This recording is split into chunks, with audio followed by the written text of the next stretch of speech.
ವರದಿ ಸಂಪುಟದಲ್ಲಿ ಮಂಡನೆಯಾಗಿದೆ. ಅದರ ಬಗ್ಗೆ ಚರ್ಚೆ ಮಾಡಿಲ್ಲ.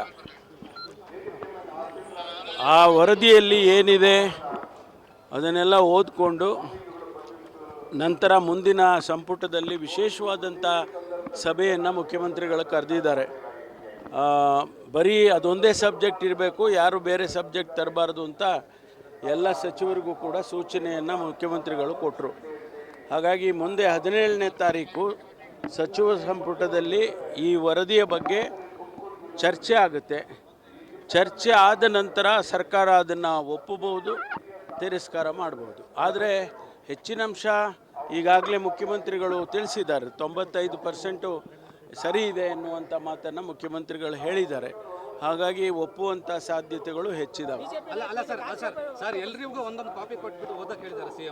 ಹೌದು, ಹೌದಲ್ಲ, ನನಗೂ ತಲುಪಿದೆ. ನಾನು ಓದ್ತಾ ಇದ್ದೀನಿ, ಓದಕ್ಕೆ ಶುರು ಮಾಡಿದ್ದೀನಿ. ಇನ್ನೂ ಪೂರ್ತಿ ಆಗಿಲ್ಲ. ಇಲ್ಲ, ಓದಿರೋದು ಅರ್ಧಂಬರ್ಧ ಹೇಳ್ಬಿಟ್ರೆ ತಪ್ಪಾಗುತ್ತಲ್ವ? ಈಗೆಲ್ಲ ನೀವೇ ನೋಡಿದ್ದೀರಾ, ಮಾಧ್ಯಮದಲ್ಲಿ ಈಗಾಗಲೇ ಬಂದಿದೆ. ಯಾರ ಸಂಖ್ಯೆ ಎಷ್ಟಿದೆ ಅನ್ನೋದನ್ನು ಮಾಧ್ಯಮದಲ್ಲಿ ನೀವೇ ಪ್ರಕಟಣೆ ಮಾಡಿದ್ದೀರಾ. ಅದು ಹೆಚ್ಚಿನ ಅಂಶ ಸತ್ಯ ಇದೆ. ಅದಲ್ಲ, ಅವ್ರು ಮಾಡಲಿ, ಅವ್ರು ಮಾಡೋದೇ ಬೇಕಲ್ಲ. ಅಲ್ಲಲ್ಲ ನೋಡಿ,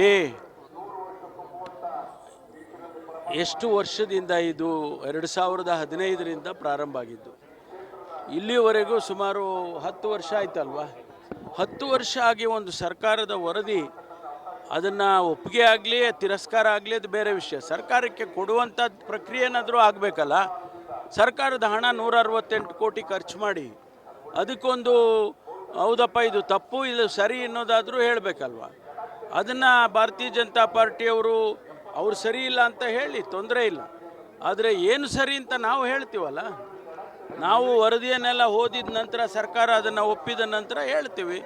ಅದವರು ನಾನು ಇಂಡಿವಿಜುವಲ್ ಆಗಿ ನಾವು ಒಪ್ಪದೇ ಇರ್ಬೋದು, ಬಿಡದೇ ಇರ್ಬೋದು. 75 ಲಕ್ಷ ಮುಸಲ್ಮಾನರು ಇದ್ದಾರೆ, ಹಿಂದೂಗಳ ಜಾತಿಯನ್ನು ವಿಂಗಡಣೆ ಮಾಡಿದ್ದಾರೆ. ಹಾಗಾಗಿ ಮುಸಲ್ಮಾನರೇ ಜಾಸ್ತಿ ನೋಡಿ, ಆ ರೀತಿ ಯಾರೂ ಮಾಡೋಕ್ಕೆ ಹೋಗಿಲ್ಲ. ಯಾವ ಟರ್ಮ್ಸ್ ಆಫ್ ರೆಫರೆನ್ಸ್ ಕೊಟ್ಟಿದ್ರು ಅವರಿಗೆ, ಯಾರಿಗೆ? ಬ್ಯಾಕ್ವರ್ಡ್ ಕ್ಲಾಸ್ ಕಮಿಷನ್ಗೆ, ಆ ಆಧಾರದ ಮೇಲೆ ಮಾಡಿದ್ದಾರೆ, ಹೋಗಿದ್ದಾರೆ.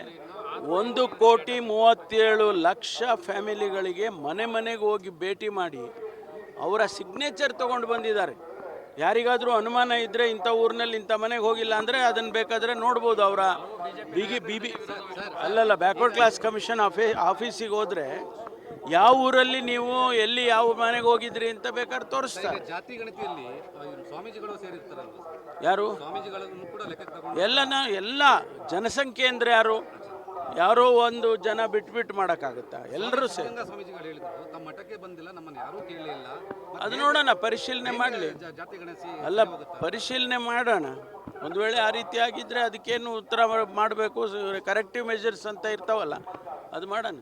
ಇನ್ನೊಂದು ಜಾತಿ ಜನಗಣತಿಗಿಂತ ಸಾಮಾಜಿಕವಾಗಿ, ಆರ್ಥಿಕವಾಗಿ, ಶೈಕ್ಷಣಿಕವಾಗಿ ಆಗಬೇಕಾಗಿದೆ. ನೋಡಿ, ಇಲ್ಲಿ ಜಾತಿ ಗಣತಿ ಮಾಡುವ ಉದ್ದೇಶನೇ ಉದ್ಯೋಗ ಅವರಿಗೆ ಸಿಗಬೇಕು, ಶಿಕ್ಷಣ ಅವ್ರಿಗೆ ಸಿಗಬೇಕು, ಸಮಾಜದಲ್ಲಿ ಅವರಿಗೆ ಸ್ಥಾನಮಾನಗಳು ಸಿಗಬೇಕು ಅನ್ನೋ ಉದ್ದೇಶಕ್ಕಾಗಿ ಮಾಡೋದು.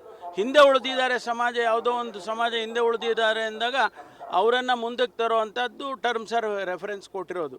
ಆ ಉದ್ದೇಶದಿಂದ ಅಲ್ವಾ ಮಾಡಿರೋದು. ಆ ಉದ್ದೇಶ ನಮಗೆ ಸಫಲ ಆದರೆ ಸಾಕು. ಸಚಿವ ಸಂಪುಟ ಪುನರ್ರಚನೆ